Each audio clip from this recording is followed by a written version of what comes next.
하나님께서는 역사하시고 일하시는 하나님이십니다. 우리 역사가 인류의 역사가 창세기 1장에 시작될 때부터 주님께서는 하나님의 창조의 역사를 시작하셨고요. 그리고 역사가 마쳐지는 계시록의 맨 마지막 역사의 마지막도 주님께서 일하심으로 모든 인류의 역사가 마쳐질 것입니다. 주님은 무슨 일을 하시는가? 주님은 주님의 일을 하십니다. 주님이 기뻐하시고 계획하시는 그 일을 이루시는데 그 일이 일어날 때 어떤 일이 벌어지냐면 이 땅의 질서와 이 땅에 일어난 일들을 바꾸시는 일들이 일어납니다. 그래서 방금 찬양했던 찬양의 가사에 보면 어떤 찬양의 가사에 있어요? 내가 손을 들고 주님을 이름을 높이고 찬양하고 경배할 때 어떤 일이 벌어져요? 슬픔 대신 희락을, 근심 대신 제 대신 화관을. 빨리 하세요. 빨리 하세요. 뭐죠? 근심 대신 찬송을 우리에게 옷 입혀주시는 주님이시기에 주님이 역사하시고 일하시는 그곳에 주님의 일들이 근심이 기쁨으로 또 슬픔이 아픔이 감사와 기쁨으로 즐거움으로 바뀌는 놀라운 역사를 주님께서 일으켜 주실 줄로 믿습니다. 그런 은혜가 함께 하시는 저와 여러분 우리 모든 성도님들이 되시기를 간절히 바랍니다. 그래서 우리 앞뒤 좌우 옆에 계신 분들과 인사 한번 나누겠습니다. 한 주 동안 평안하셨습니까? 한 주 동안 평안하셨습니까? 다시 한번 이렇게 인사 한번 나누겠습니다. 주님의 이름으로 사랑합니다. 주님의 이름으로 사랑합니다. 주님의 이름으로 사랑합니다. 여러분 우리 인생 살아가는 데 있어서 가장 중요한 것 중에 하나가 뭐냐면요, 만남입니다. 무슨 만남인가? 누군가의 만남, 누구와의 만남이 우리의 인생 가운데 있느냐에 따라서 우리의 인생이 달라지기도 합니다. 어렸을 때부터 아마 귀에 못이 박히도록 많이 들으셨던 이야기가 있을 거예요. 무슨 이야기인가? 무슨 이야기예요? 부모님이, 어머니가 항상 하시는 얘기가 있죠. 친구 잘 사귀어라, 친구 잘 만나라, 이런 얘기 항상 하십니다. 왜 그럴까요? 어떤 친구를 만나냐에 따라서 우리의 인생이 달라지기 때문에, 누구를 만나고 어떤 선생님을 만나고 어떤 만남이 우리의 삶 가운데 있느냐에 따라서 우리의 인생이 이렇게 달라지기도 하고 저렇게 달라지기도 하는 것, 그만큼 우리의 만남이 우리의 인생 가운데 중요합니다. 태어나는 순간부터 우리는 만남을 가지고 태어납니다. 태어났더니 어때요? 세상과 만나요. 뱃속에서 나왔더니 세상과 만나고요. 태어났더니 부모님이 계셔요. 우리가 선택하지도 않았지만 우리 어머니가 계시고 우리 아버지가 계십니다. 그 만남부터 시작해서 우리의 평생 죽을 때까지 우리에게는 많은 만남들이 있습니다. 그 만남이 우리에게 너무나 중요한 만남이고 소중한 만남이기도 합니다. 여러분 혹시 여러분의 인생을 돌아보실 때 여러분의 인생 가운데 굉장히 극적이고 가장 중요한 의미 있는 그런 만남 혹시 기억나시는 만남 있으십니까? 그런 분 혹시 기억나시는 분 계세요? 저도 개인적으로 있습니다. 저의 인생에 굉장한 많은 영향을 줬던, 또 제 인생에 굉장히 의미 있는 귀한 만남들이 제 삶에도 있었습니다. 그런데 뭐니 해도 가장 중요한 만남은 바로 주님과의 만남입니다. 주님과의 만남이 우리의 인생 가운데 가장 중요한 만남이고요. 뿐만 아니라 그 주님과의 만남이 일생 가운데 계속 끊임없이 이어져 갈 때 그 주님과의 만남 가운데 우리의 삶에 변화들이 있습니다. 우리의 삶에 주님이 바꾸시고 역사하시는 그런 일들이 우리 가운데 나타나게 됩니다. 여러분 우리의 삶 속에 그런 일들, 그런 상황 속을 그런 일들 만날 때마다 아까 우리 찬양했던 것처럼 제가 우리 가운데 덮여지고 또 우리의 입술 속에 탄식만이 안 나오고, 여러분 그럴 때가 있거든요. 찬양이 안 나올 때가 있고요. 감사가 안 나올 때가 있고요. 예배드리기를 원하는 그런 마음이 아예 없을 때도 있어요. 그럴 때 우리에게 필요한 건 뭐냐면 다른 것이 아니라 주님과의 인격적인 만남이에요. 어제 만났다고 할지라도 다시 주님과 새로운 만남이 우리 가운데 이어지게 될 때 그 순간순간마다 주님과의 만남을 통해서 우리의 삶을 다시금 새롭게 하시고 바꾸시는 귀한 은혜가 우리 모두 가운데 함께할 줄로 믿습니다. 이 만남의 이야기들이 가득 기록되어 있는, 가득 차 있는 것이 어디냐면 성경의 이야기예요. 우리가 계속해서 몇 달 전부터 우리 요한복음 말씀을 같이 나누고 있는데요. 요한복음 1장부터 쭉 지내오는 이야기 보면 예수님의 이야기, 예수님의 말씀의 이야기, 예수님께서 전하셨던 하나님의 복음의 이야기지만 그 가운데 꼭 연결되는 연결고리들은 다 뭐냐면 예수님께서 누구와의 만남의 이야기시잖아요. 다 누구와의 만남의 이야기들이 굉장히 많아요. 특별히 그 가운데 예수님과의 만남을 통해서 극적인 놀라운 변화를 겪는, 그의 인생이 순간적으로 예수님의 만남을 통해서 180도 바뀌었던 인물들이 등장하게 돼요. 그 대표적인 인물이 오늘 등장하는 여인의 이야기, 그리고 몇 장 앞으로 돌아가 보면 요한복음 4장에 나오는 수가성 여인의 이야기, 다 여인의 이야기입니다. 여인들이 예수님을 만나게 됐는데, 여러분 보면 사실 따지고 보면 좀 비슷한 면모들이 있잖아요. 요한복음 4장에 나오는 수가성 여인도 어떤 상황에서 예수님을 만났나요? 결혼을 5번이나 실패한 여인입니다. 여러분 지금도 아마 결혼을 5번 한 분의 이야기가 있다면 5번 한 분을 혹시 만나보신 적 있으세요? 주변에서? 그렇게 흔치는 않으실 거예요. 지금도. 그렇잖아요. 결혼 5번 하는 게 여러분 지금도 흔한 얘기는 아니에요. 근데 그 당시에 결혼을 5번을 하고 실패했다? 여러분 이 여인은 여러분 잘 얘기 들어보지 않아도 분명한 사실 하나는 이 여인이 지금 굉장히 사실은 쉽지 않는 인생, 험난한 인생을 살아왔다라는 것을 보게 돼요. 만남이 계속 실패가 되는 거예요. 저 남자를 통해서 그 당시에는 남자가 있어야 그 집에 그 인생이 경제적으로나 모든 것들이 다 해결이 되는데 여러분 생각해 보세요. 지금 여러분 아마 겪고 계시는 많은 고민들과 갈등들이 있겠지만 그런 많은 어려움들이 있다고 할지라도 여러분 제일 중요한 문제가 먹고 사는 문제잖아요. 여러분 제일 기본적인 문제가 여러분 생각해 보세요. 여러분에게 지금 당장에 밥 먹을 돈이 없고 당장에 먹고 살 일이 막막한 상황 속에 있다고 쳐보세요. 그러면 여러분 쉽지 않겠죠. 근데 그 당시에는 그 문제가 해결될 수 있는 여인의 유일한 방법은 남편을 통해서 남자가 돈을 벌어야 왜 여인은 일할 수 있는 형편과 처지가 안 됐기 때문에 기껏해야 하는 게 뭐예요? 이삭 줍기. 여러분 하루 종일 이삭 주워봐야 얼마나 줍겠어요. 여러분 또 이삭도 여러분 1년 내내 줍나요? 아무 때나 나가면 다 이삭 주울 수 있나요? 이삭은 언제 주워요? 추수 때 잠깐만 줍는 거예요.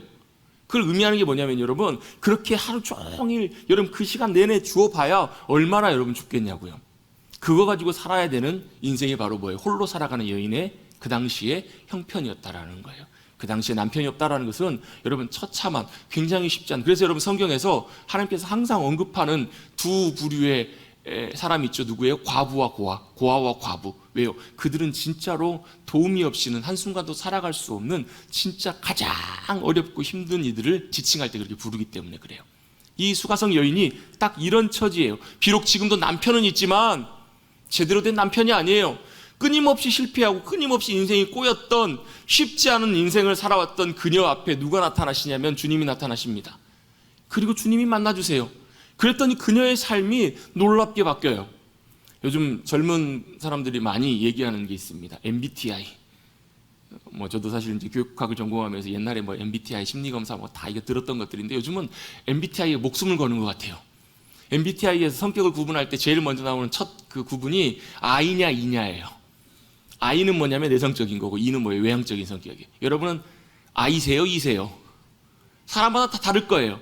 근데 이 여인이 I였는지 E였는지 모르지만 강제적으로 이 여인은 I로 살아갈 수밖에 없었던 거예요. 무슨 얘기예요? 사람을 피해 다녔어요. 그 땡볕에 뜨거운 그 땡볕에 물을 기르러 사람이 없어서 사람을 피한 그 시간대에 물을 기르러 나가야만 했던 것이 이 여인이에요.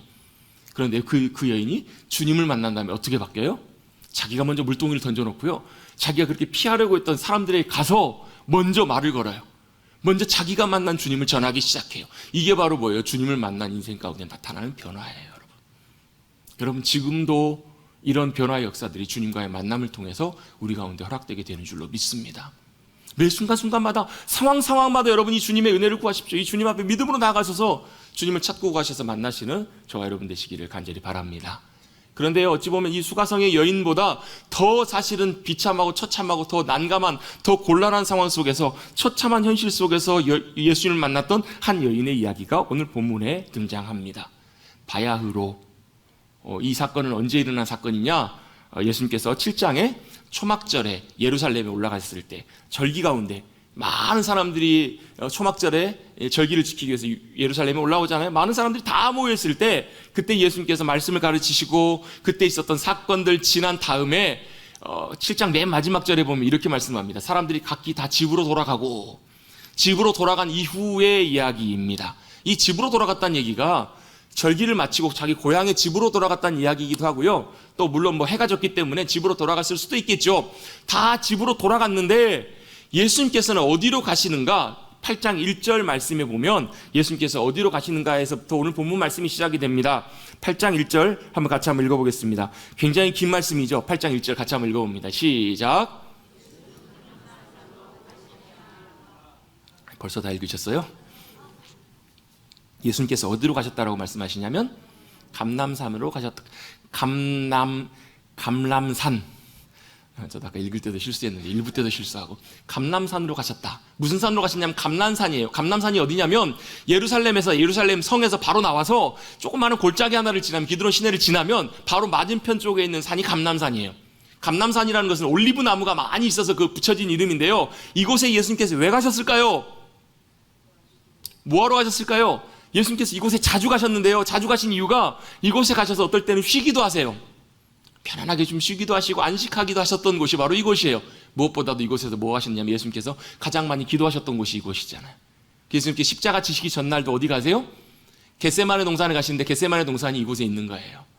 항상 예수님께서는 어디를 가셨을까? 사람들이 다 집으로 돌아가는 그 순간에도 예수님께서 항상 어디로 가셨냐면 진정한 안식처, 진정한 쉼터가 되시는 감람산으로 가셔서 아버지 하나님과 만남의 시간을 가지셨다라는 거예요.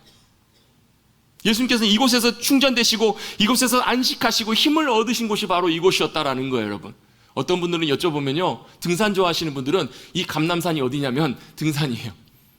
무악산을 가셔야 되고 좋은 산에 가실 때 쉼을 얻고 충전이 되시고 힘을 얻으신 분이 계세요. 어떤 분들은 이제 취미생활 하시는 분들은요, 그걸 하면 힘이 얻는 분들, 어떤 분이 막 피곤해가지고 죽어가는데요, 그거 하러 가자 그럼 벌떡 일어나시는 분이 계세요. 그런 분 계시죠? 있잖아요, 여러분. 여러분의 감람산은 어디세요, 여러분? 여러분의 감람산 있으세요? 여러분의 영혼이 다시금 힘을 얻고 충전이 되고 다시금 소생할 수 있는 곳, 또 안식할 수 있는 곳, 여러분 그런 곳들이 다 있으셔야 돼요. 예수님께는 바로 감람산이 그런 곳이었어요. 어떤 분은 취미생활하면서 내가 원하는 곳 그곳 가 있을 때 내가 힘이 나요. 아무리 피곤해도 아무리 지쳐도 그것만 하면 눈에 힘이 들어가고 번쩍번쩍. 그런 분들 계시잖아요, 사실. 안 계세요? 우리 이 권사님은 지금 못하고 계시지만 물에 가시면 그러시잖아요, 권사님. 수영만 하시면 막 힘이 막 엄청 나시고 그러시잖아요. 사람마다 다 있어요, 그게. 예수님은 어디 가셨는가? 감람산이었어요.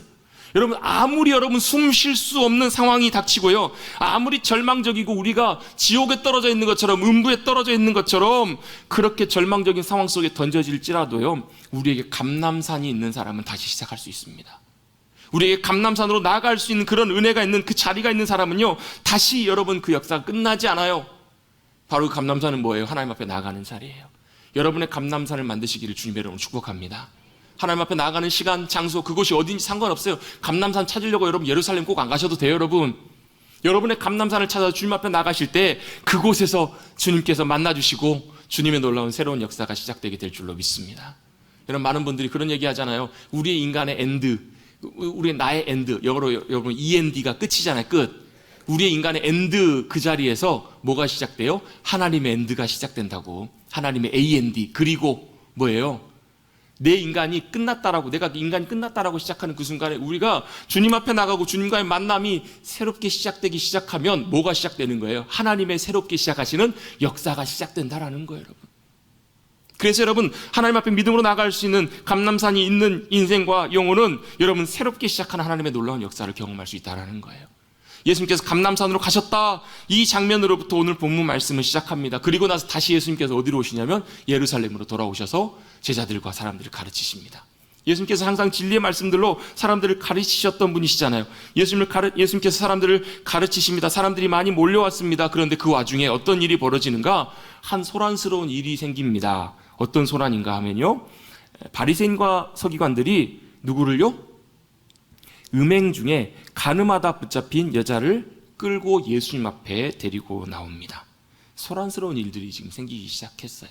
자, 오늘 본문에 보면 등장하는 인물이 여러 인물이 나오는데, 물론 오늘 본문에 예수님께서 주인공이시죠. 예수님께서 등장하시고 그 다음에 어떤 부류의 사람들이 나오는가? 한 세 부류의 정도의 사람이 나옵니다. 첫 번째는 누구예요?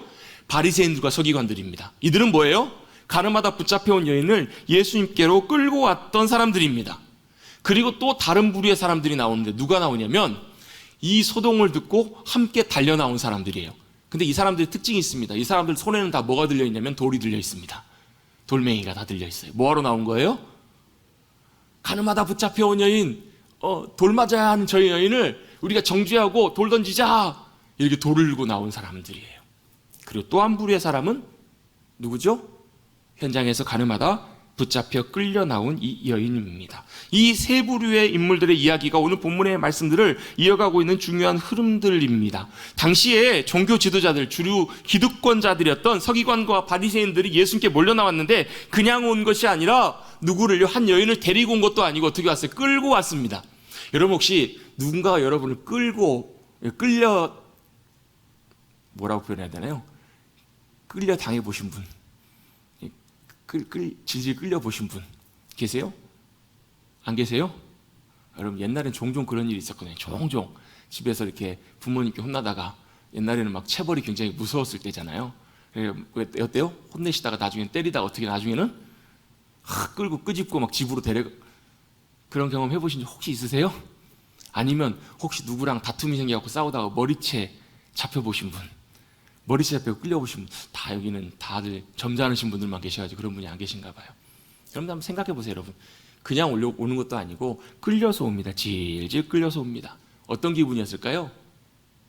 그 기분이 여러분 실감이 안 나시면 혹시 원하시면 체험하기를 원하시면 이따 예배 끝나시고 뒤로 오시면 제가 좀 경험하게 해드릴까요? 어떤 심정이었을까요? 아마 비참한 심정이었을까요? 아마 쉽지 않은 그런 심정이었어요. 수치와 부끄러움을 말할 것도 없고 자신의 의지와 상관없이 끌려다녀야 되는 심정은 아마 경험해본 사람들만 알 거예요. 더더군다나 이 여인에게는 뭐가 심각한 문제예요? 변명의 여지가 없어요. 왜요? 현장에서 현행범으로 붙잡혔거든요. 자신의 잘못이 발각이 되었거든요. 변명의 여지가 없으면 피할 길이 없는 그런 상황 속에서 이 여인이 붙잡혀서 예수님 앞에 끌려오고 있는 거예요. 이 여인은 충분히 예상할 수 있습니다. 지금 부끄러움과 수치와 그런 괴로움뿐만 아니라 자기 앞에 어떤 일이 일어날지를 너무나 잘 알고 있어요. 어떤 일이 일어나는 거죠? 그 다음에 돌에 맞아서 그의 인생이 죽음을 당하는, 죽을 수밖에 없는 죽음의 공포와 두려움이 그녀를 엄습하고 있는, 말로 할 수 없는. 여러분 그 여인이 끌려나오고 올 때 여러분 옷이나 제대로 입혀서 끌려나왔을까요? 아마 질질 끌려나오면서 아마 제대로 걸치지도 못하고 모든 수치스러움과 부끄러움을 다 당하면서 왔을 거예요. 여러분 혹시 그런 경험 해보신 적 있으세요? 버스 타려고 가는데 버스가 막 떠나려고 해요. 저 버스를 꼭 타야 돼요. 그래서 부지런히 달려가다가 어떻게 해요? 자빠지신 거예요. 넘어져가지고 무릎을 찧어가지고 무릎에서 피가 철철 나는데 번쩍 일어나 보신 분. 왜요? 무릎이 깨져서 아픈 것보다 창피해서, 뭐가 팔려서 창피해서 막 번쩍 일어나서 아픈지도 모르고, 여러분 그거 아무렇지도 않은 듯이 버스 타보신 분 계시죠? 집에 와봤더니 막 피가 철철 나고 있고 며칠간 아프고. 왜 그래요 여러분? 여러분 우리가 당하는 고통보다 수치와 고통과 사람들로부터 당하는 그 모욕과 그것들이 더 큰 고통이고 절망일 수 있다는 거예요. 이 여인은 이런 감정과 상황 속에서 지금 끌려오고 있습니다. 그리고 이 여인은 그 앞으로 일어날 일이 어떤 일들인지를 너무나 명백하게 잘 알고 있기 때문에 죽음의 공포와 두려움 가운데 이 여인은 지금 예수님 앞에 끌려오고 있는 거예요. 그런데 여러분 이 이야기를 읽을 때 우리가 하나 조금 생각해 볼 것이 하나 있습니다. 바로 뭐냐면 간음은 여자 혼자 하는 것이 아니잖아요. 간음을 했으면 누가 있는 거예요? 남자가 있어야 될 거 아니에요. 혼자 하는 게 아니잖아요. 성경에서도요 간음한 자들을, 남자와 여자를 둘 다 돌로 쳐서 죽이라 이렇게 말씀하세요. 여러분 이거는요, 여러분 하나님께서 사람들을 미워해서 하나님께서 그렇게 엄하게 죽이시려고 하는 그것이 목적이 아니고 하나님은 선한 의도로 말씀하신 거예요. 무슨 선한 의도인가? 여러분 강력하게 말씀하실수록 그 죄에 대해서 우리가 경각심을 갖게 하시기 위해서 주님께서 그렇게 말씀하신 거예요. 하나님은 죽이는 것이 목적이 아니라 그 죄를 멀리하고 버리도록 하기 위해서 그렇게 강력하게 말씀하신 거예요. 여러분 하나님께서는 죄인도 긍휼히 여기시는 주님이세요. 사랑하시는 분이세요. 다만 뭘요? 죄는 멀리하고 피해야 될 것이기 때문에 주님께서 그렇게 강력하게 말씀하시는 거예요. 아니 돌로 쳐 죽이려고 하면 누구도 같이 있어야 돼요. 당연히 같이 간음한 남자도 있어야 되는데 남자가 어디 봐도 있어요 없어요? 어디 봐도 없어요. 또 한 가지, 이 여인이 끌려온 것이 단순히 그냥 잘못해서 현행범으로 잡혀서 끌려왔다 이것이 아니다라는 것을 좀 추측할 수 있는 말씀이 나옵니다. 어디 나오냐면요 6절 말씀입니다. 6절 보시면 이렇게 말씀합니다. 그들이 이렇게 말하면 이제 바리새인과 서기관들이 예수님께 이제 고발하는 장면이 나오는데, 여인을 음란한 간음한 여인을 잡으면 돌로 쳐 죽이라고 했는데 선생님이라면 어떻게 하시겠습니까? 라고 묻는 다음에 이것을 이렇게 성경은 설명하고 있습니다. 앞에 부분만 한번 읽어볼까요? 그들이부터 한번 읽어봅니다. 시작.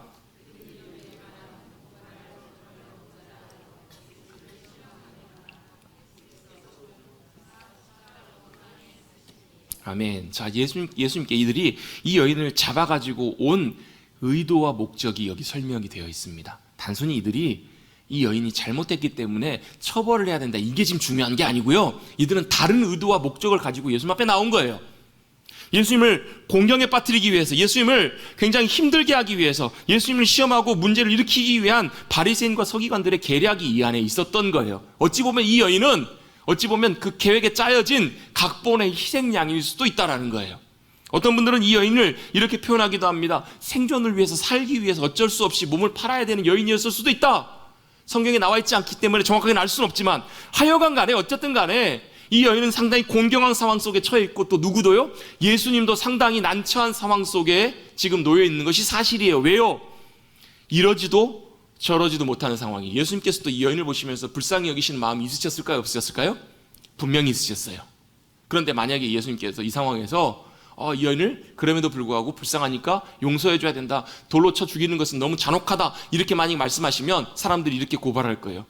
모세가 말씀한 그 구약의 말씀들을 당신은 지금 거역하는 것이요, 반대하는 것이요, 이렇게 고발할 수도 있습니다. 반대로 또 이 여인을 돌로 쳐 죽이라고 예수님께서 말씀하시면 사랑과 긍휼과 자비가 없는 예수님으로 또 매도할 수도 있는 상황이에요. 이걸 뭐라고 하죠? 진퇴양난의 상황이에요.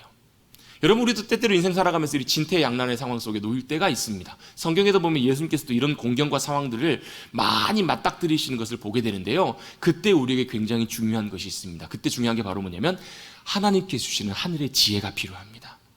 여러분, 우리의 지혜로, 우리의 생각으로 이 문제를 풀려고 하면요, 이래도 문제고 저래도 문제예요. 여러분, 이래도 문제이고 저래도 문제일 때는 어떻게 하시라고요? 하늘을 보십시오. 하늘의 지혜와 은혜를 구하십시오. 여러분, 이것과 똑같은 예가 어디 나오냐면요, 열왕기상에 보면 나와요. 솔로몬의 이야기예요. 이 아들이 내 아들입니다. 이 아들이 내 아들입니다. 그때 어떻게 해요? 솔로몬이 지금이면 뭐 DNA 검사하면 금방 나와요. DNA까지도 필요할 것도 없고요, 출생 기록이나 이거 다 따져보면 금방 나와요.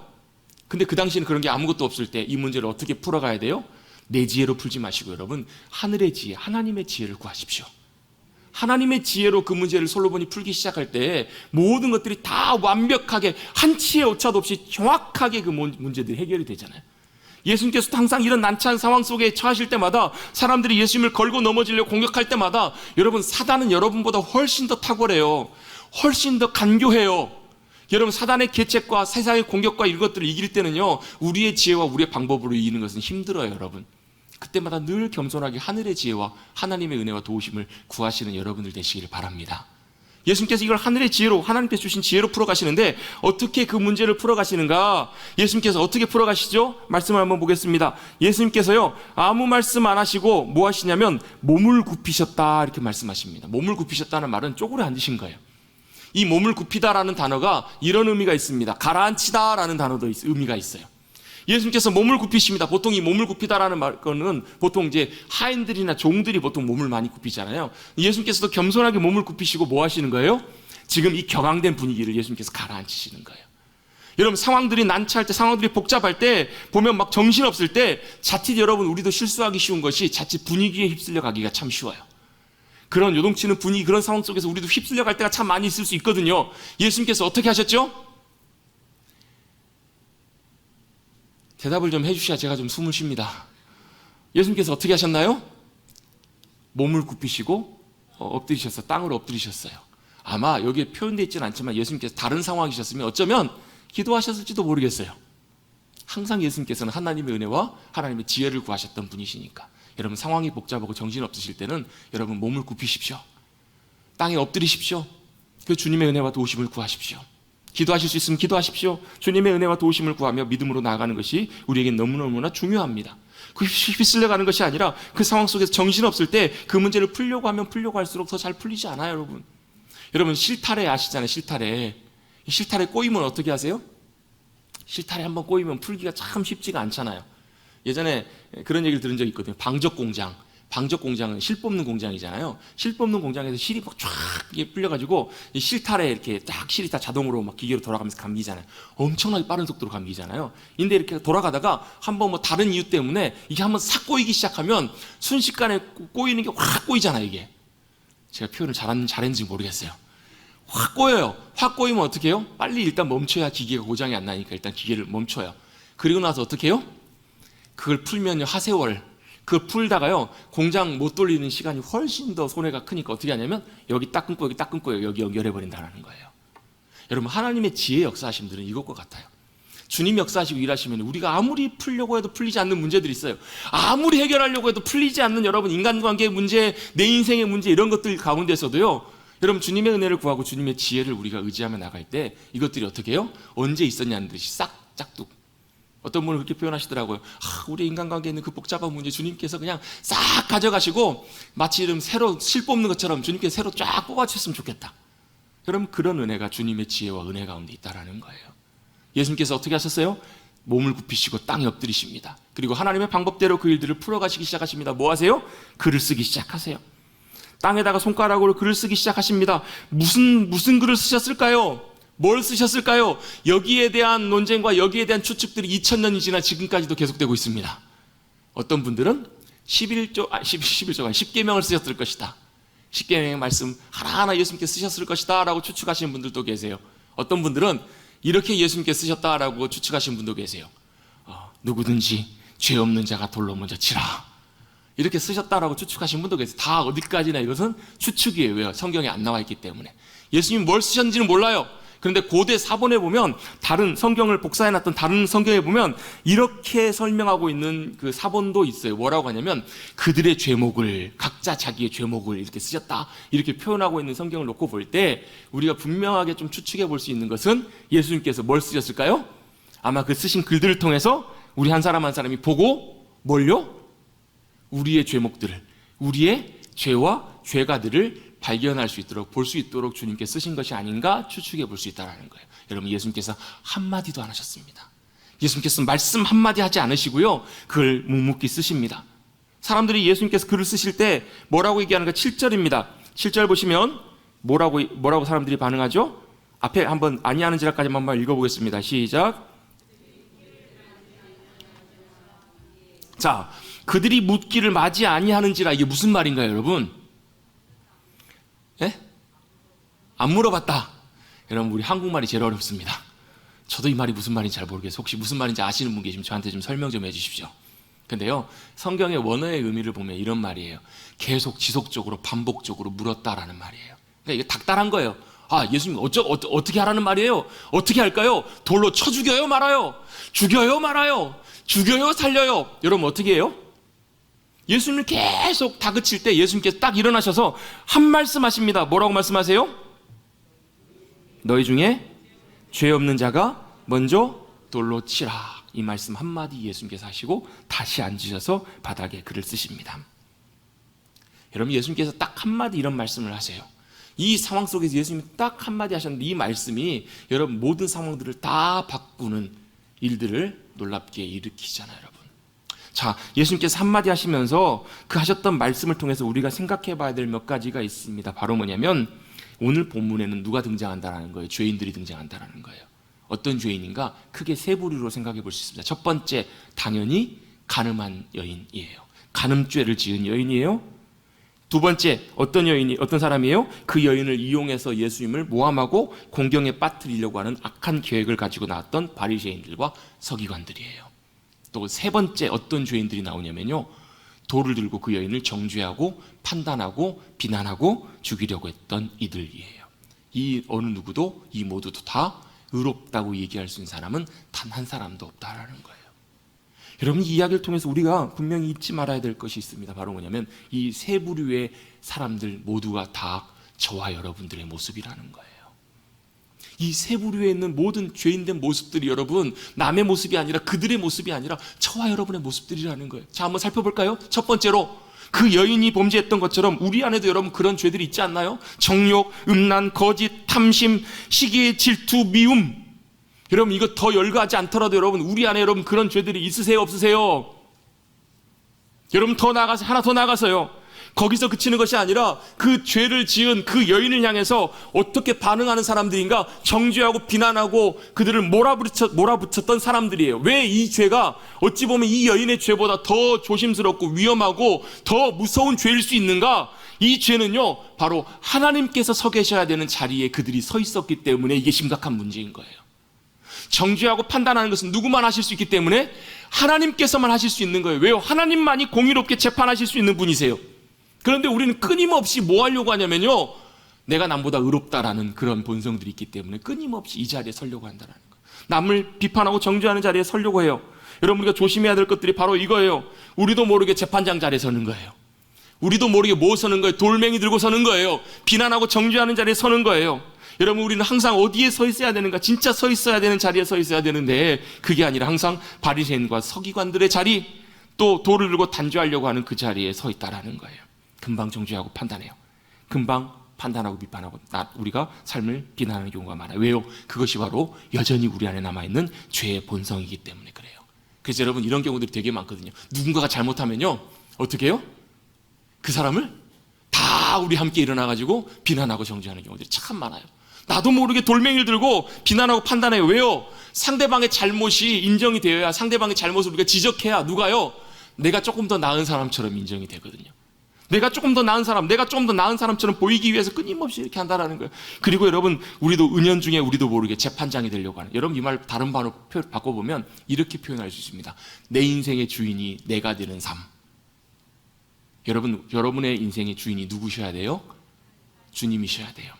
예수님 믿고 믿음으로 살아가는 사람은요 인생의 주인이 주님이셔야 돼요. 그런데 끊임없이 누가요? 주님이 아니라 내가 주인 되려고 하고 내가 재판장 되려고 하는, 그것이 바로 우리의 인생의 본성이기 때문에 그래요. 여러분 우리가 여러분 믿음으로 고백해요. 기도할 때마다 주님이라고 고백해요. 항상 예수님이 나의 주님이시고 하나님이 나의 주님이십니다라고 고백하면서도 실제 우리의 삶에서는요 그게 아닌 사람들이 너무너무 많아요. 비난하고 판단하고 정죄하고 거기서 그치는 것이 아니라요, 이것이 여러분 다른 부분으로 표현될 때 이렇게도 표현됩니다. 어떻게 표현되냐면요, 함부로 대해요, 거만하게 행동해요, 불손해요, 상대방에 대해서 예의 없이 행동해요, 상대방을 함부로 대해요. 요즘 표현으로 보면 갑질해요. 나보다 낮은 사람이니까 누가 뭐래, 내가 그렇게 한다는데 누가 뭐라고 해. 내 입장만 고수하고 내 주장만 내세우고 섬김과 배려와 이해와 용납보다도 내가 원하는 것들만 요구하는. 그래서 어떤 목사님 그런 얘기를 하시더라고요. 요즘도 막달라 여인들이 그렇게 많다고. 막달라 말이야 그 당시에만 있었던 것이 아니라 지금도 있다고요. 막달라 막 예수님한테 달라고만 하고 모든 사람에게 요구만 하는 그런 사람들이 너무너무 많다라는 거예요. 여러분 그런 태도와 자세, 마음, 여러분 우리의 그런 말과 행동과 자세, 그런 모든 것들이 여러분 하나하나가 다 여기서부터 시작한 거라는 얘기예요. 여러분 정말로 주님이 내 주인이시고 정말로 내가 주님의 주권 아래 굴복하고 있다면 여러분 사람에게 함부로 말하는 것, 그거 여러분 굉장히 조심스러운 거예요. 사람에게 함부로 대하는 것, 그거 여러분 굉장히 조심해야 될 큰 잘못이고 죄라는 것을 여러분 깨달으시기를 주님의 이름으로 축복합니다. 내가 나보다 높든 낮든 그것과 상관없이요, 내가 그 사람이 어떤 사람이든 상관없이 정말로 주님이 내 주님이시고 내가 정말 주님의 마음을 품고 살아가는 믿음의 사람이라면 여러분 우리의 속 중심으로부터 여러분 그런 진정한 변화와 역사들이 나타나야 될 줄로 믿습니다. 저는 그래서요 한편으로 우리 성도님께 기대하는 것이 있습니다. 여러분 겉으로요 우리가 믿는 사람으로 살아가는 것은 그렇게 어렵지 않아요. 제가 보니까요 교회 다니고 신앙생활 하면서 우리가 교인처럼 보이는 것, 교인처럼 살아가는 것, 그건요 그렇게 많이 오래 걸리지 않더라고요. 많은 힘듦과 노력이 많이 필요하지 않아요. 그래서 여러분 제가 목사로서 정말 사실 그런 마음, 그런 생각 참 많이 합니다. 우리 성도님들 볼 때마다 참 우리 성도님들은 목사 잘못 만나서 고생 많이 한다, 진짜 미안한 마음이 있어요. 여러분 들으라고 하시는 말씀이 아니라, 왜요? 사실 보면 우리 신앙생활도 쉽게 할 수 있는 길이 있거든요. 우리 믿음생활도 사실 편하게 할 수 있는 길이 참 많아요. 교회생활 즐겁게 재밌게 할 수 있는 일도 참 많은데요, 여러분 어떻게 하겠어요? 목사 잘못 만나가지고 그 뭐예요? 여러분 겉으로 드러나는 모습이 아니라 여러분 실제 우리 안에 담겨져 있는 본성, 우리의 속사람, 이게 여러분 진짜 문제라는 거예요.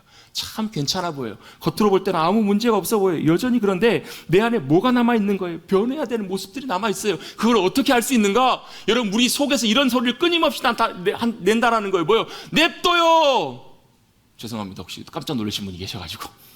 냅둬요. 내가 내 마음대로 산다. 근데 누가 뭐라 그래요? 냅둬요. 내가 하고 싶은 말하고 내가 내 마음대로. 누가 나를 뭐라 그래? 여러분 죄송하지만요, 이것은요 내 옛날에 옛 죄된 본성에서부터 나오는 그런 태도와 행동과 모습이라는 거예요. 여러분 저는 간절히 기대합니다. 저와 여러분의 인생 가운데, 삶 가운데 영혼 깊은 곳에서, 겉이 아니라 깊은 곳에서부터 주님의 아름다운 향기가 내뿜어질 수 있게 되기를 간절히 바랍니다. 우리의 속사람으로서 진정한 변화되는 것, 여러분 왜 정죄하고 판단하고 함부로 대하는 것이 왜 위험하냐면요, 하나님이 우리의 주님이시고 주인이신데 여러분 이 문제와 딱 걸리기 때문에 그래요. 내가 진짜 신앙인인가, 아니면 겉으로만 신앙인인가, 아니면 진짜 내가 믿음의 삶으로 변화돼 가고 있는가, 아니면 여전히 나도 바리새인과 서기관들처럼, 아니면 돌고 있는 그 사람들의 모습과 똑같은가. 여러분 이것은 겉모습에서 결정나는 것이 아니라 속에서 결정나기 때문에 그래요.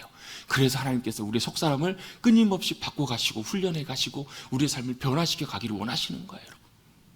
그래서 여러분, 한편으로는 제가 참 미안하기도 하고 죄송한 마음 갖고 있으면서도 한편으로 또 기대하는 것들이 있습니다. 그 훈련의 과정이 지나고 그 다루심의 과정들 지나서 우리가 영적으로 성장하고 성숙해가고 변화돼 가면 하나님께서 얼마나 귀하게 붙들어 주시고 사용해 주실까. 여러분, 요즘 그 TV에서 얼마 전에 방영했던 프로그램이 있거든요. 뭐 부대 출신들이 나와가지고, 특별히 특수부대에 나왔던 뭐 특전사나 이런 부대 출신들이 나와가지고 서로 경영을 하는 그런 프로그램들이 있었어요. 막 우리나라에 막 듣도 보도 못한 부대들 많이 있으셨을 거예요. 혹시 보신 분들 보면. 저는 예전부터 관심이 좀 있어서 알던 부대들이 많이 있었는데요. 한 10여 년 전쯤으로 기억해요. TV에서 다큐멘터리를 보여주는데 해난구조대원들, 거기 나오는 SSU, 뭐 이거는 잡설이지만 거기에 나와서 유명해진 그 머리 빡빡이이신 그분 있잖아요. 장군이라고 불리는 그분이 사실 제 옛날에 수영 코치였거든요. 그렇다고요. 어쨌다고 이건 뭐 잡설이지만, 그 SSU 보면 해상구조대원인데 그 훈련을 통과해야, 이제 지원을 해서 그 훈련을 통과해야 이제 입교가 되는 거예요. 정식으로 SSU 대원이 되는 건데, 장교들 같은 경우는 몇 주를 그 훈련을 하냐면 33주를 한답니다. 사병들은 좀 짧지만 33주면 거의 여러분 몇 달이에요? 거의 한 8달 정도를 훈련하는데요. 아침에 일어나기 전부터 훈련해가지고 자기 전까지 훈련을 해요. 얼마나 악소리가 날 만큼 훈련을 강하게 하는지 몰라요. 밥을 먹고 있는데요, 그냥 밥을 안 주고 수경을 쓰게 하고 여기다 바닷물을 계속 붓는 거예요. 여기 눈이랑 코 이렇게 막아놓고 여기다 바닷물을 부으면 여러분 밥을 쉽게 먹을 수 있겠어요? 거의 뭐 곤욕스럽죠. 막 죽을 노릇이죠. 막 철봉 위에 올라가가지고 밥을 철봉 위에서 매달려가지고 밥을 먹게 해요. 여러분, 바다에 던져놓고 죽기 일보 직전까지 던져놔요. 얼마나 훈련이 힘든지 실제로 그 훈련을 다 통과해갖고 낙오 없이, 중도 탈락 없이 끝까지 통과하는 사람들은 몇 명 안 되더라는 거예요. 중간에 얼마나 많은 사람들이 퇴교하는지 몰라요. 근데 여러분, 그걸 통과하고 났을 때, 그 구조대원이 됐을 때, 물론 그 이후로도 엄청나게 힘든 훈련들을 많이 하겠지만, 여러분 그때 그 마음이 어떻겠냐고. 여러분, 얼마나 뿌듯하고 자신감이 넘쳐나겠냐고. 여러분, 근데 여러분, 그것은 인간적인 자신감이지만 하나님의 훈련과 하나님의 다루심을 통과한 사람은요, 주님께서 주시는 말할 수 없는, 세상이 줄 수 없는, 경험해 본 사람들만 알 수 있는 하나님이 주시는 크신 담대함과 확신과 위로가 그들 가운데 함께 하신다라는 거예요. 여러분, 강한 훈련일수록, 더 힘든 훈련일수록, 여러분 왜 그들이 그렇게 훈련하는 줄 아세요? 실제 현장에 나갔을 때, 실제 전쟁터 가운데 자신의 생명을 지키고 또 자기가 지켜야 되는 타인의 생명과 많은 사람들의 생명을 지키고 임무를 완전하게 아무런 문제 없이 완수하기 위해서 그렇게 죽을 고생하면서 훈련하는 것처럼, 우리도 하나님께서 특별하게 다루신, 저도 볼 때 어떨 때 보면 참 너무너무 막 마음이 그럴 때가 있어요. 하나님께서 도대체 왜 저분에게 저렇게, 하나님께서 저렇게 훈련하시고 힘든 일들과 어려운 일들을 주실까? 그러면서 한편으로 이런 생각합니다. 하나님께서 참 사랑하시나 보다. 하나님께서 진짜 사랑하시나 보다. 왜요? 훈련이 힘들면 힘들수록 더 힘든 현실과 상황 속에서 우리가 믿음으로 굳건하게 서서 승리할 수 있는 분명한 기회가 되기 때문에 그렇다라는 거예요. 여러분, 하나님께서 우리를 다루시고 훈련해 가실 때, 여러분 힘들고 어렵지만 여러분 그 주님의 다루심 가운데 우리의 영혼이 새로워지시고 변화되어 가시는 복된 영혼들 되시길 주님의 이름으로 축복합니다. 여러분, 하나님께서 성경에서는 누가 복받는다고 말씀하시냐면요, 복받을 만한 자들이 복받는다고 말씀하세요. 여러분, 우리가 구하면요, 복받을 만한 자가 아니어도 복 주실 경우도 있습니다. 그런데요, 내가 그 자격도 되지 않고 변화되지 않았는데 그 복이 우리 가운데 임하면 그것이 오히려 화가 될 수도 있어요. 여러분, 우리 하나님께서는 끊임없이 복 있는 영혼들로, 복 있는 심령들로 만들어 가세요. 그래서 우리 속 깊은 곳에 있는 썩은 악취가 아니라, 며칠 전에 이제 그런 일이 있었거든요. 집에 들어갔는데 막 음식물 썩는 냄새가 나요. 그래서 저는 음식물 쓰레기가 있어서 그런가 보다 해가지고 그걸 버렸는데도 계속 냄새가 나는 거예요. 나중에 우연히 봤더니 저 구석탱이 안 보이는 곳에 봉다리가 하나 들어가 있었는데, 그 봉다리 안에 감자가 2개인가가 있었던 거예요. 모르고 있었던 거죠, 안에. 감자 썩는 냄새가 여러분 어떤 냄새인지 아시죠? 아, 향기롭습니다. 아주 좋습니다. 얼마나 그 냄새가 지독하든지. 근데 그거 버리고 나니까 더 이상 냄새 안 나요. 여러분, 그게 있으면요, 아무리 여러분 페브리즈 뿌리고 향수 뿌려도 여러분 여전히 그 냄새는 남아있는 거예요. 하나님께서 우리 안에 있는 정죄하려고 하는 마음, 여러분 재판하려고 하는 마음, 판단하려고 하는 마음, 그런 마음 있는 모든 것들을 주님께서 바꾸셔서 온전하게 주님의 성품으로, 주님의 마음으로 바꿔주시는, 그래서 주님의 아름다운 향기와 성품과 인격들이 드러나는 복된 저와 여러분 우리 모두가 될 수 있게 되기를 주님의 이름으로 축복합니다. 여러분, 이것이 우리 삶 가운데 굉장히 중요한 부분이라는 거예요. 여러분, 포기하지 말고 끝까지 가십시다. 그것이 우리에게 유익이 되고 복이 될 거예요. 여러분, 그 훈련 가운데 어떤 훈련을 주님께서는 우리에게 가장 중요하게 강조하시는가? 오늘 본문에 보면 그 한 가지 훈련이 나옵니다. 무슨 훈련인 줄 아세요, 여러분? 무슨 훈련일까요, 여러분? 주님 앞에 서는 훈련이에요. 주님 앞에 나서 서는 훈련이에요. 예수님께서 그 여인에게 물으십니다. 글을 쓰고 누구든지 죄 없는 자가 돌로 치라 그랬을 때 돌을 들어서 치는 사람이 있어요, 없어요? 있어요, 없어요? 아무도 없어요, 여러분. 여러분 그거 아세요? 이 여인뿐만 아니라요, 저와 여러분을 향해서도 돌 들고 비난하고 돌을 들고 칠 수 있는 사람이 아무도 없습니다. 이 세상에서 어느 누구도, 어떤 인간도, 어떤 인생도 아무리 탁월해도요, 우리를 향해서 돌 들고 정죄하고 판단할 수 있는 사람은 단 한 사람도 없다라는 거예요. 예수님 물으십니다. 그 여인을 향해서. 몰라서 물으셨을까요? 아니요. 가책을 받고 어른으로부터 시작해서 장로부터 시작해서 지도자들부터 시작해서 젊은이까지 하나하나 다 떠나고 누구만 남았어요? 9절 맨 뒷부분에 보시면 이렇게 말씀합니다. 오직 예수와 그 가운데 섰는 여자만 남았더라. 누구만 남았다고요? 오직 예수님과 그 여자, 가늠하다 붙잡혀온 그 죄인된 손가락질 당하는 죽을 수밖에 없는 그 여자만 남았더라. 여러분 이것이 오늘 본문 말씀의 핵심입니다. 여러분 우리가 서야 되는, 우리가 훈련해야 되는 자리는 어디냐면요, 사람들 사이에 둘려있는 자리가 아니에요. 여러분 이 여인이 처음에 잡혀올 때는 사람들에게 둘러싸여서 왔어요. 사실 이 여인은 사람들에게 둘러싸여 있지만 실제는 어디 서 있는 거예요? 벼랑 끝에 서 있는 거예요. 왜요? 이제 한 발짝만 내딛으면 돌 맞아 죽을 거니까. 사람들에 둘러싸여 있고 죽음의 공포 가운데 둘러싸여 있던 이 여인이 이제는 어디 서 있는 거예요? 주님 앞에 서 있는 거예요. 주님이 그 여인 앞에 서 계십니다. 아무도 없어요. 세상에 여러분 아무도 서 있을 수 없어요. 여러분 사단의 다른 별명이 뭔지 아세요? 고소하는 자, 참소하는 자예요. 사단이 제일 잘하는 게 뭐냐면요, 우리를 향해서 끊임없이 정죄하고 고소하고 판단하는 거예요. 뭐라고요? 야, 네가 교인이라고? 네가 그러고도 교인이냐? 네가 그러고도 그런 죄 짓고도 네가 떳떳하냐?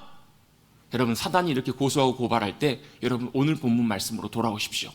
사단도 어떤 인생도 어느 누구도 우리를 비난하고 판단하고 돌 던질 수 있는 사람은 단 한 존재도 없다라는 거예요. 유일하게 누구만요? 유일하게 죄가 없으신 완전하신 우리의 재판장이 되시는 주님만 우리를 정죄하실 수 있다라는 거예요. 주님만 우리를 재판하시고 판단하실 수 있으세요. 그런데 그 주님께서 뭐라고 말씀하세요? 그 가운데 섰는 여자만 남았더라. 그때 예수님께서 너 아무도 없느냐 물으실 때 아무도 없습니다 이랬을 때 이렇게 주님 말씀하십니다. 10절 뒷부분부터입니다. 여자여 너를 고발하던 그들이 어디 있느냐? 너를 정죄한 자가 없느냐? 여러분 있어요, 없어요? 아무도 없어요. 여인에게도 없고요, 지금을 살아가는 저와 여러분에게도 없어요. 여러분 사단이 우리를 끊임없이 제일 많이 무너뜨리려고 하는 여러분 계계 중에 하나가 뭔지 아세요? 죄책감이에요. 끊임없이 우리에게 죄책감을 줘요. 끊임없이 우리의 마음에 짐을 지어줘요. 야, 네가 그러고도 교인이냐? 죄송합니다. 네가 그러고도 목사냐? 예, 그러고도 목사 아닙니다, 여러분. 내세울 수 있는 것도 없어요. 그런데요, 여러분 사단이 끊임없이 또 사람들이 또 상황 속에서 여러분 끊임없이 우리가 무너질 때 우리가 가야 될 곳이 딱 한 군데 있습니다. 바로 어디냐면 주님 앞에 나아가시는 거예요. 주님 앞에 서시는 거예요. 주님이 우리에게 이렇게 말씀하십니다. 11절입니다. 11절 말씀 다 같이 한번 읽어보겠습니다. 시작.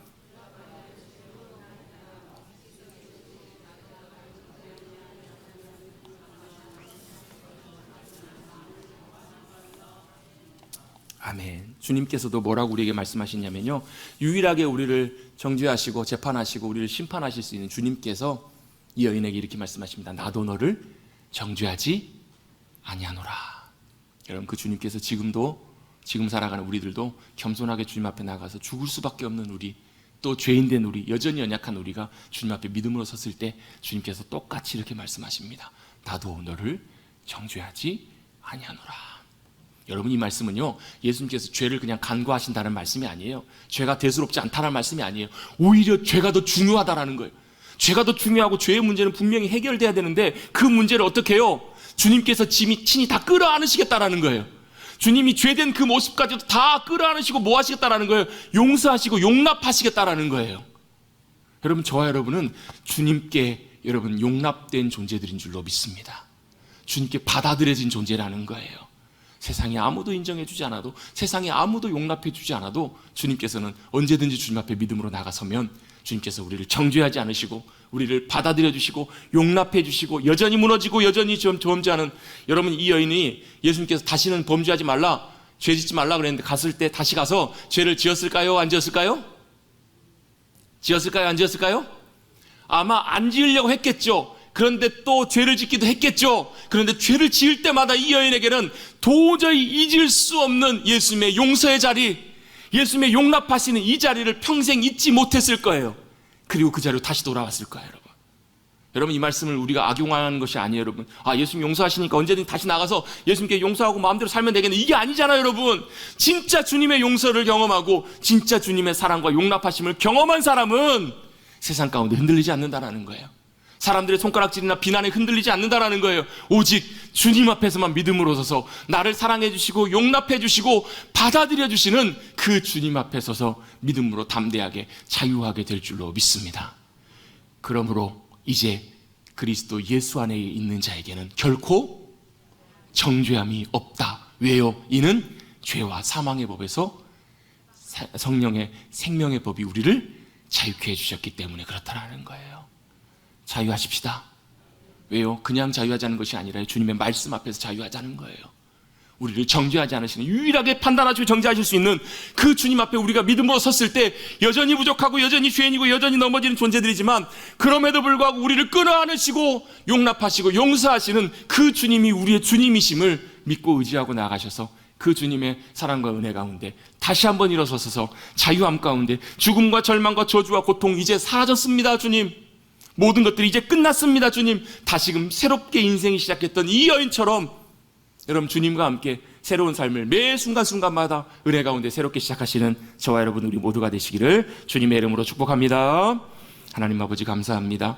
오늘도 주님을 예배하는 귀한 자리로 저희를 인도하여 주시고 다시 한번 우리가 서 있어야 하는 자리, 주님 앞에 서 있어야 함을 다시 한번 깨닫고 기억하게 하시니 감사를 드립니다. 그 앞에 섰을 때 다 정죄하고 다 우리의 연약함과 우리의 부족함을 손가락질하고 우리도 부끄럽고 수치스럽지만 그럼에도 불구하고 어느 누구도 또 함부로 할 수 없는, 정죄와 판단할 수 없는, 그래서 유일하게 주님만 정죄하시고 판단하실 수 있는 그 자리에서 주님도 나도 너를 정죄하지 아니하노라 말씀하시는 그 주님의 사랑의 음성을 듣는 그 용서하심, 용납하시고 끌어안아주시는 그 주님의 큰 은혜를 경험하는 우리 모두가 되게 하여 주시옵소서. 그 은혜가 우리를 자유케 해주실 줄로 믿습니다. 그 사랑이 우리를 온전하게 회복시켜 주실 줄로 믿사오니 그 사랑과 은혜를 더 풍성하게 경험하는 주님의 귀한 백성들 우리 모두가 되게 하여 주시옵소서. 감사드리며 예수의 이름으로 축복하며 기도드리옵나이다. 아멘.